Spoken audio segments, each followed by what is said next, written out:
It's the Worldwide Sports Radio Network. First things first, I want to talk about Jacob deGrom, his dominance this year, like always, like we're used to.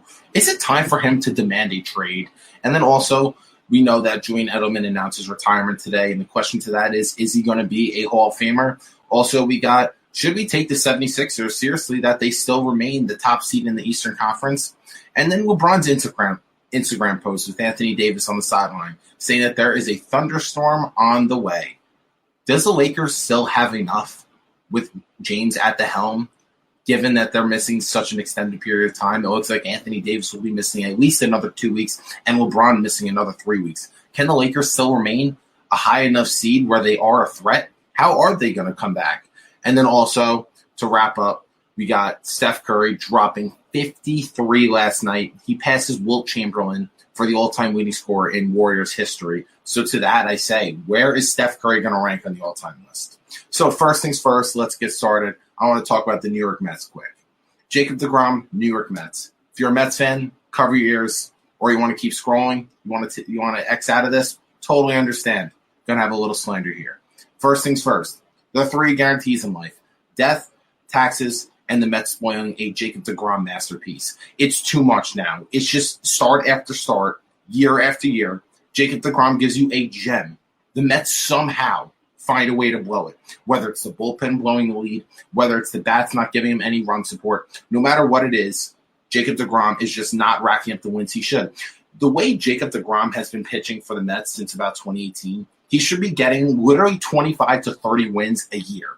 That's the kind of dominance he had. If I'm not mistaken, deGrom, since 2018, I believe, is 36-42 with close to a sub-2 ERA. Let that sink in for a second. 36-42 with the best ERA in baseball. Are you kidding me?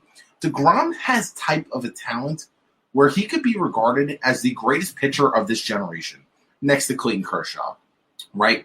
But the thing with Clayton Kershaw, yeah, he has the Cy Youngs. He's had the dominance basically throughout the 2010 decade, right? We know how great he's been. But as Kenny Smith once said, sure, this is a basketball reference, but it should refer to in all sports. You make your name in the regular season, but you make your fame in the postseason. And Clayton Kershaw, why is he not regarded as the greatest starting pitcher of all time? The reason for that is his playoff flaws, especially against the Cardinals. Year after year, he is not the guy he is in the regular season. It's 2 different pitchers. I mean, he gets riled and he gets shelled. And then when he really faces the St. Louis Cardinals, he gets absolutely lit up like a Christmas tree. So with that being said, that's why Clayton Kershaw is not on that echelon of greatness in terms of all-time starting pitchers. Jacob deGrom, on the other hand, he is that dude. He can be that guy.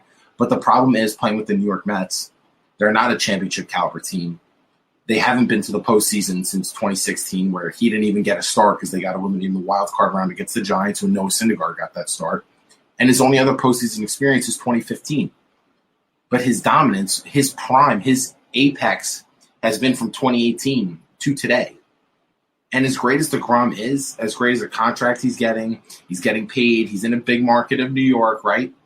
But where is he going to make his fame in the playoffs?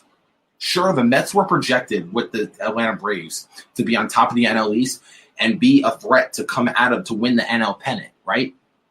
But that's not looking too good. If Jacob deGrom goes out every outing and the Mets aren't getting wins, this team's going to struggle to not just get in the postseason, let alone make a run to win the pennant, right? So that's why Jacob deGrom, at this point, I'm ready to say he needs to demand a trade. I know we don't see that in baseball as much.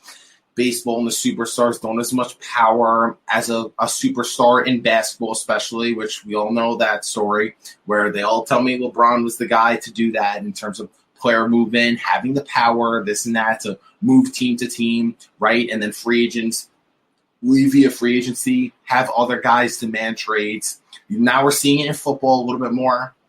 But I think deGrom could change that with baseball. If he demands a trade and wants out, simply because this team is not winning and not giving him the support that he deserves, I could see him doing that, and I would totally respect it. Because the greatness of Jacob deGrom can be the greatest pitcher of this generation. But the only way people will give him that title, or he can be in that echelon of greatness, is him pitching in October and late into October, which he is that guy. I mean, Jacob deGrom could throw 101 his very first pitch and throw 101 on his 100th pitch. He's that dude.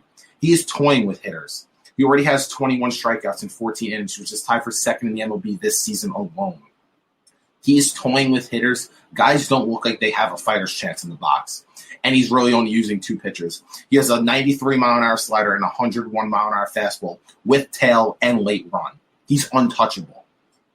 But the second he comes out of the game, the Mets somehow find a way to spoil it. Whether it's the bullpen or their lineup just not getting enough hits. Sure, Francisco Lindor has been an awesome addition. I mean, that's a superstar, a switch hitter at the top of the lineup that they could use. Pete Alonso, we know how great he is. You got Michael Conforto and these boys.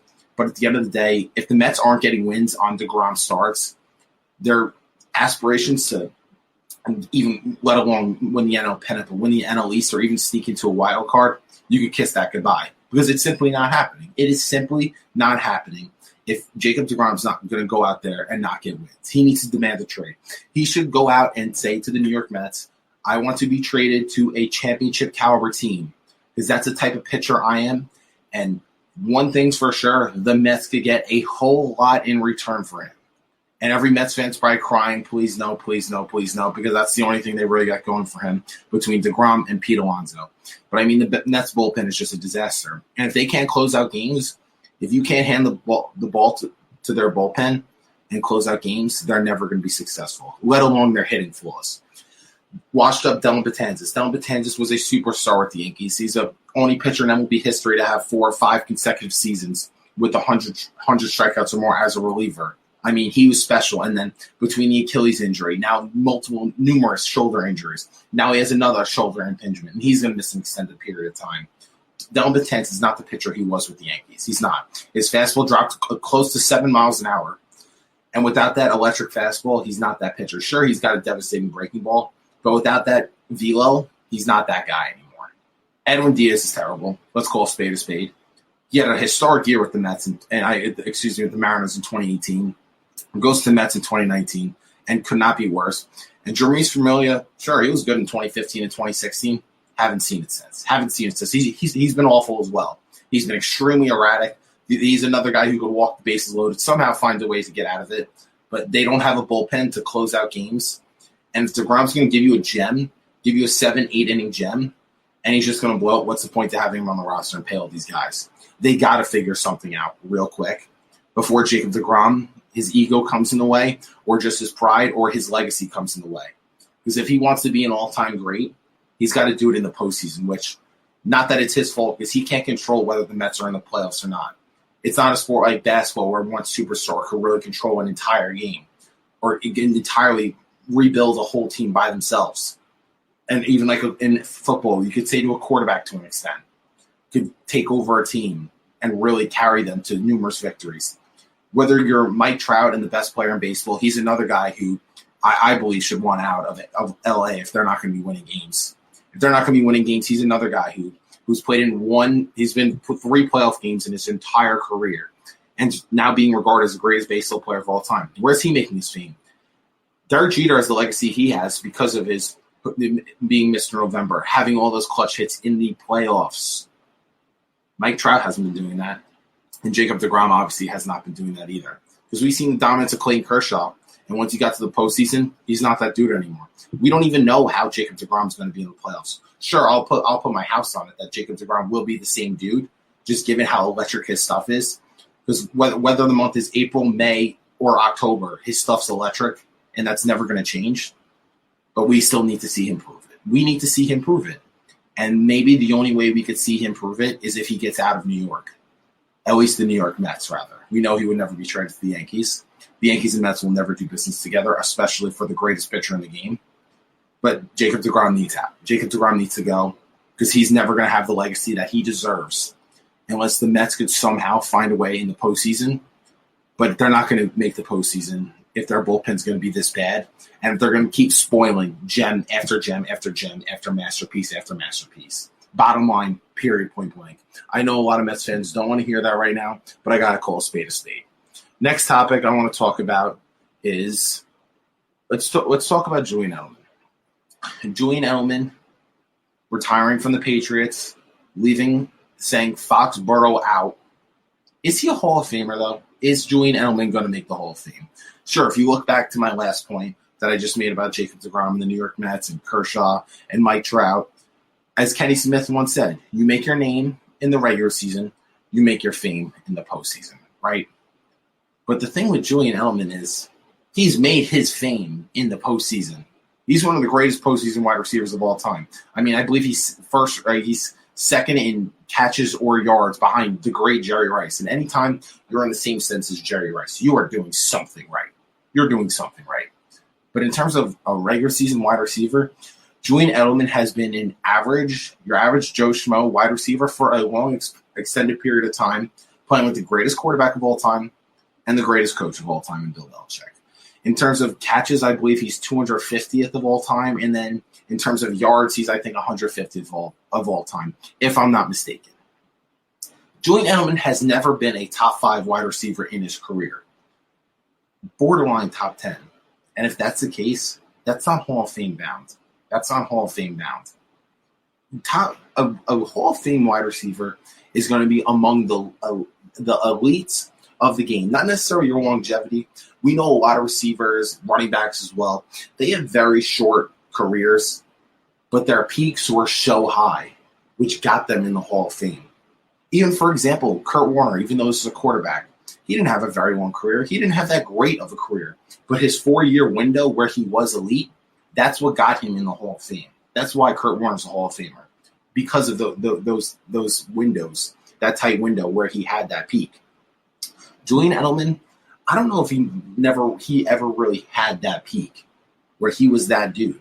He could do a little bit of everything. I'm not going to lie. I got to give him this. Sure, he's going to be in the Patriots Ring of Honor 110%. That's not debatable.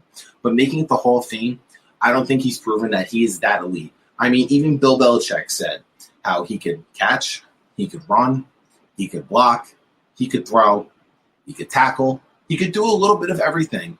And he does it with a little spice. He does it with competitive nature, and he does it with heart. He plays his heart out every single game, no matter whether he's healthy, whether he's hurt, whether he's a little banged up. You know what you got from Julian Edelman. He gave you all he got every single game. But at the end of the day, I really just don't know if he's a Hall of Famer. I can't call him an Hall of Famer right now. As great as his postseason resume is, sure, I understand he is a Super Bowl MVP, which is a huge mark on his legacy in terms of getting in. But can you really tell me that he's been an elite wide receiver? I don't know if I could say that. I don't believe he's been an elite wide receiver for an extended period of time or even a short peak. What year could you really say that he was a top 10 wide receiver in the NFL? What year could you say he's a top 10 wide receiver in the NFL? I really can't think of one, let alone the top 5. It's getting to a point where in all sports, it's getting too easy for guys to make the Hall of Fame. If you're average for a long period of time, you're guaranteed to get in the Hall of Fame in many sports.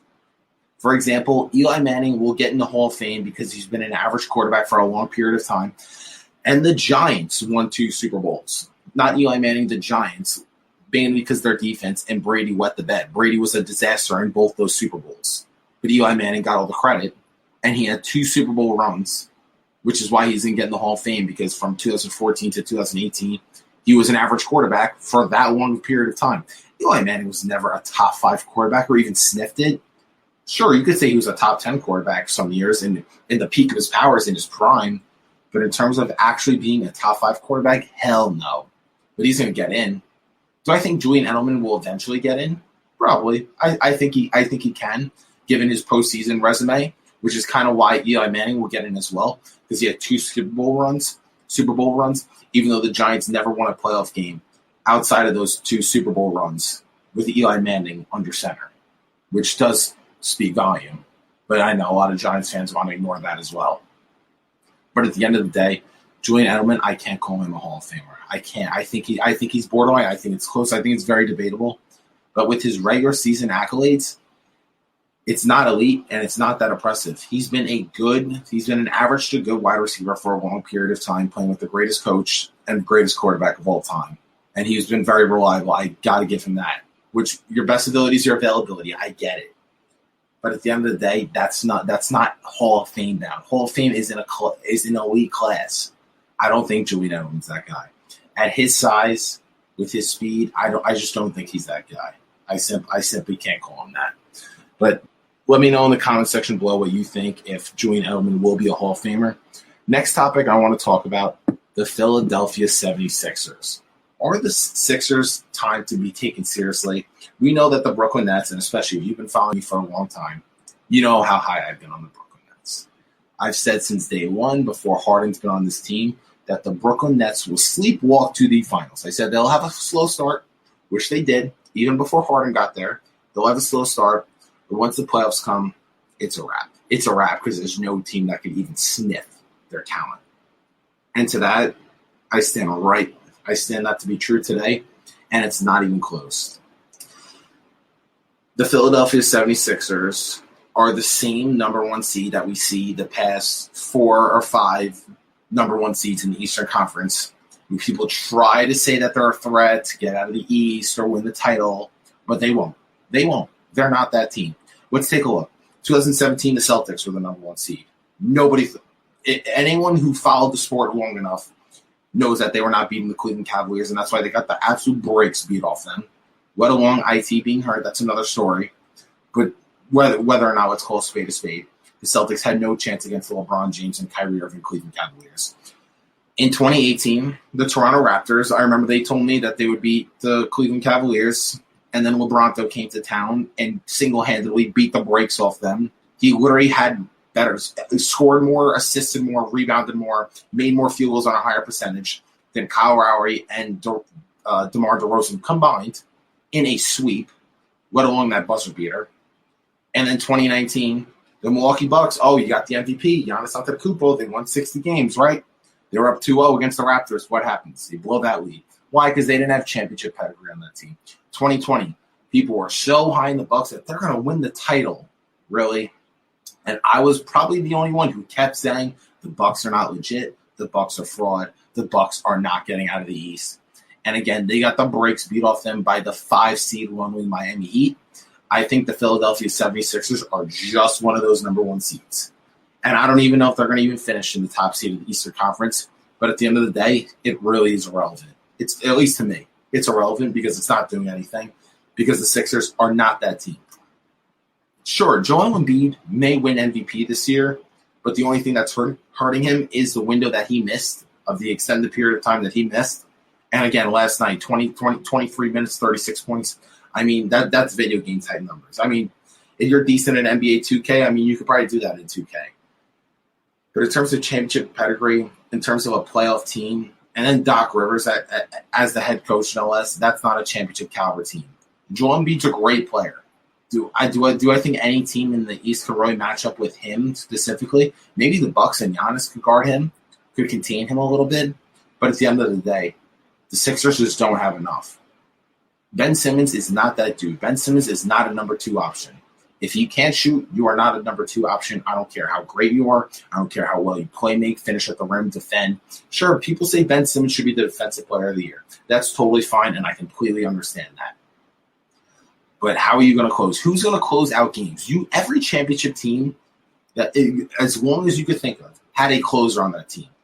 Last year, you had LeBron, you had Kawhi, you had KD, LeBron again, you had Steph, you had Kawhi again in 2014. I mean, each year you had someone close. 2013, LeBron really closed out that series in Game 6 and especially in Game 7.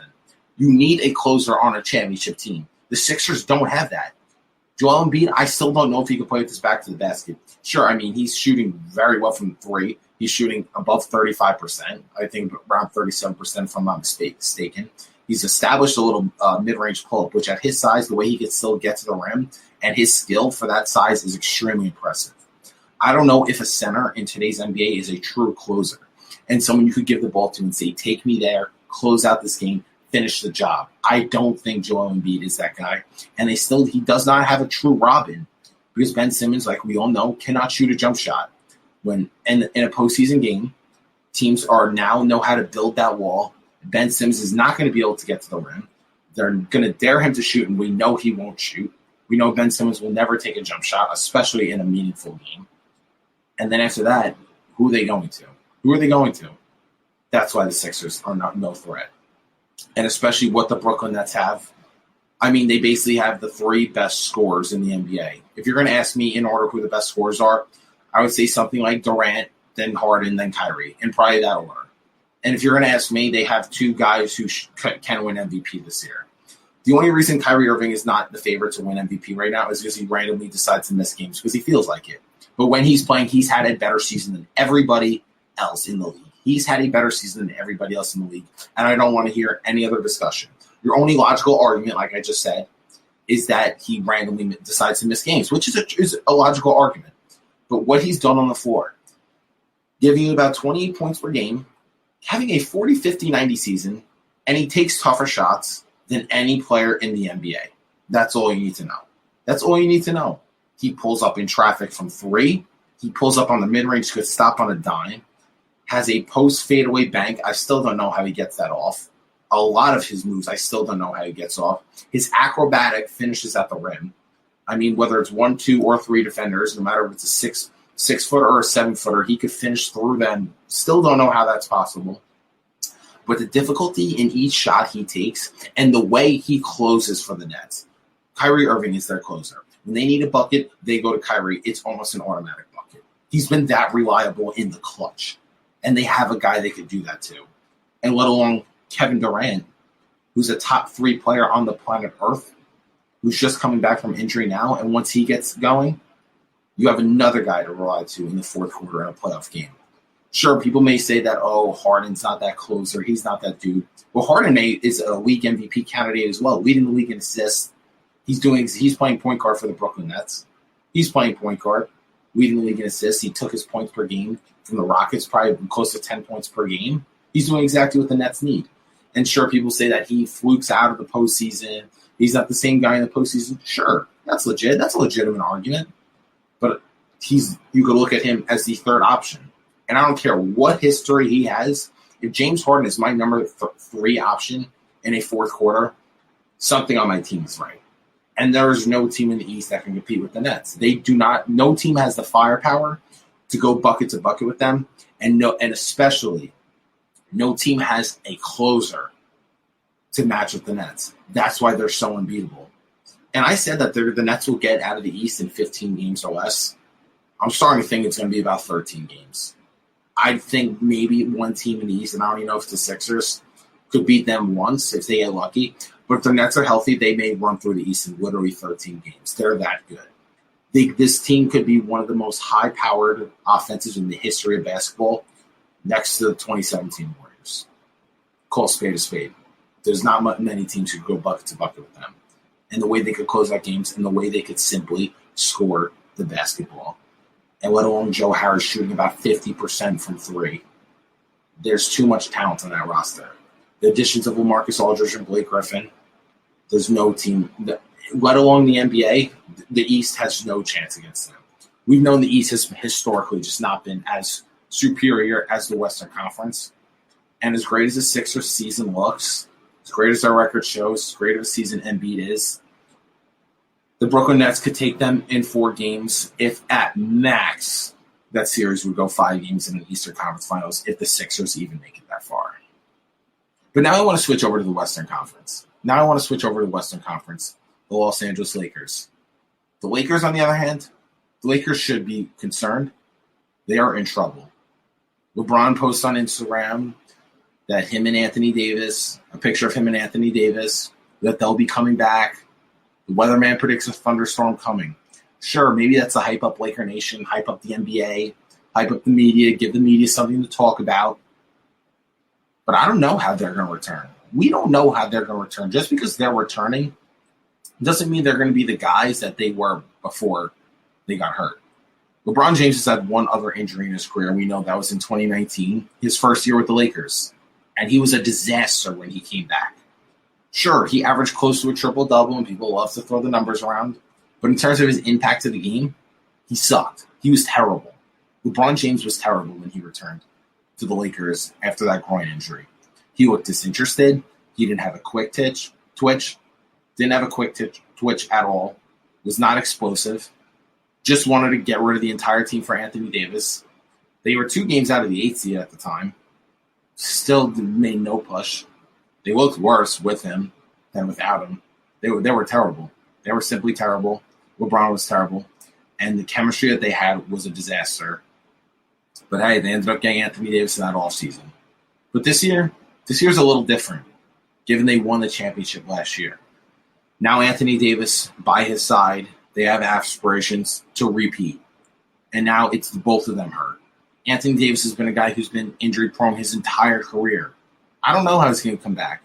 We saw what happened with Kevin Durant when he had that calf injury, quote-unquote calf injury / Achilles injury. He came back too soon. He popped it within the first quarter of an NBA Finals game. But it looks like the Lakers are really taking a precaution for Anthony Davis to come back when he's fully healthy. And it looks like that he's going to come back in another 2 weeks. The minutes restrictions are going to be there, of course. But how is he really going to come back? And when Davis played this year, he didn't look like Anthony Davis of last year. That was one. He was not that good. I believe he averaged around 21 points a game, which is not where he used to be. Last year, he was giving you 26 a game, which led the team in scoring over LeBron. He didn't look like himself, and now dealing with this injury, which is a very serious injury and something not to take as a joke, I don't know how he's going to return. And then LeBron, on the other hand, year 18, age 36, this is probably the longest stretch that he's missing an extended period of time, right next to the groin injury in 2019. I don't know how he's going to come back. We know how LeBron is the most reliable player in the NBA still at this age. He really tried to play every game this year. We know he was trying to get that, play all 72 games. But I don't know how he's going to come back from this. And the Lakers are in deep trouble if they are not themselves. LeBron and Anthony Davis are going to have to play about 42 minutes a game once the postseason starts. Whether that's the first round, second round, or Western Conference Finals, they need to be playing 42 minutes a game once the playoffs start. It doesn't matter when they return. They have to be going all out because they're going to have a low seed. The Denver Nuggets losing Jamal Murray just killed all championship aspirations for them. So if they get matched up against the Nuggets in the first round, they will have a better shot against them. But the West is deep and the West is good. I still am not a believer of the Utah Jazz, not a believer of the Phoenix Suns. Sure, they're having a great season as well. Both those teams don't have championship pedigree on them. Donovan Mitchell and Rudy Gobert are having great seasons. Those are not championship caliber players. The Phoenix Suns with Chris Paul, Devin Booker, DeAndre Ayton, those boys, sure, they're the number 2 seed in the West. We got to give them respect. Again, they do not have championship pedigree on that team. But I think this year it may come down to the Lakers and Clippers assuming health, and that's going to be a dogfight. George Paul, as I call him, and Skip Bayless, got to give him his respect there. George Paul is having one of the best seasons of his career, next to the 2018-2019 season where he finished 3rd in the league MVP. But he's another guy who's been flaring out in the postseason. Kawhi Leonard's having an MVP caliber season. The Clippers are thriving right now at the number 3 seed in the West. And they got a little chip on their shoulder. They didn't necessarily have championship aspirations this year, given their meltdown last year against the Nuggets. But I think there's a little chip on their shoulder. Now they don't have the pressure of that championship expectations like they did last year, being the favorites. There's not as much pressure on them. There's more of just a chip on their shoulder and a fight and a will to get this done and to win. So I think the moment we've been waiting for, the Battle of LA, could be something we see this year. And if LeBron and Anthony Davis don't come back soon enough and don't play enough regular season games to get their legs underneath them, and they're not ready to play 42 minutes a game, round 1, the Lakers are not getting out of the Western Conference. I can tell you that right now. The only way they get out of the West is if they are playing 42-plus minutes a game, because that's their only fighter's chance. That's their only fighter's chance. I'm going to tell you that right now. You can mark that down. But in terms of the Lakers situation, they need to get back as soon as possible, but they cannot be rushed. They got to get back at 100% healthy and be ready to go right from the get-go. But we got one more topic today before I wrap up today's show, and that's the Golden State Warriors. That's Steph Curry. Steph Curry drops 53 last night, passes Will Chamberlain for the all-time scoring leader in Warriors history. Steph Curry is a guy who is the best point guard in the NBA by far, a top 2 to 3 point guard in NBA history, and now we could call him Mr. Warrior, being the all-time leading scorer for that franchise.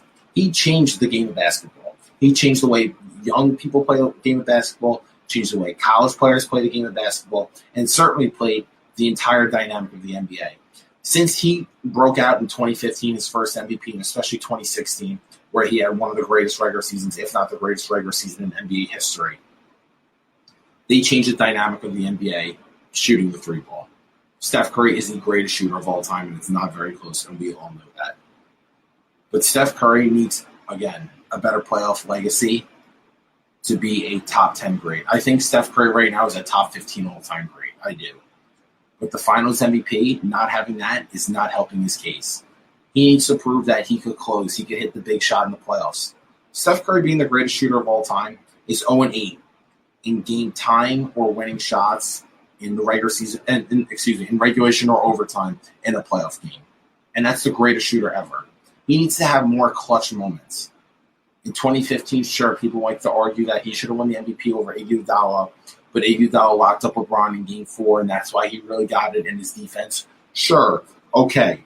But it's 2016, he had the choke job, and in 2017, 2018, Kevin Durant pulls up, and it's a wrap. The Warriors need to get back to winning, being a championship caliber team, and we know what they're missing, and that's Klay Thompson, his sidekick. Once he got the Splash Bros going, then the Warriors could be back. But I think Steph Curry has potential to be an all-time great. But the one thing on his legacy that he is missing is a Finals MVP. And yes, the Finals MVPs do matter. Sure, people are going to say he's a 3-time champion. He's been in the playoffs X amount of years, this and that. But if he wants to be an all-time great, in terms of a top 10 all-time great, rather, I think a Finals MVP is the icing on the cake. And then he could retire as that dude and be a top 2 point guard in the history of the NBA. We know Magic Johnson, of course, is the best point guard of all time. And right behind him is probably Zeke, Isaiah Thomas, the bad boy Pistons. Or you could say Steph Curry's that number 2 spot. But to solidify Steph as the second best point guard of all time and being a top 10 all-time great, he needs that Finals MVP, 110%. That's the last thing he's missing. Show that he could carry a team to a championship. Steph's averaging over 30 points a game this year, giving you close to 6 assists, a decent playmaker. People try to say that he's in the MVP conversation, but the Warriors not winning enough games is why he's not going to win it. And he's having a great season. Hopefully he could sneak the Warriors into the playoffs, but to be a top 10 great, Finals MVP. That's going to wrap up today's show. Thank you again for watching the Falco Takeaway. If you haven't already, make sure you follow the Falco Takeaway on Instagram and YouTube to check out more of my content. Again, I appreciate everyone tuning in. Let me know in the comment section below what you think of each topic I talked about. Have a great day. See you next week. It's the Worldwide Sports Radio Network.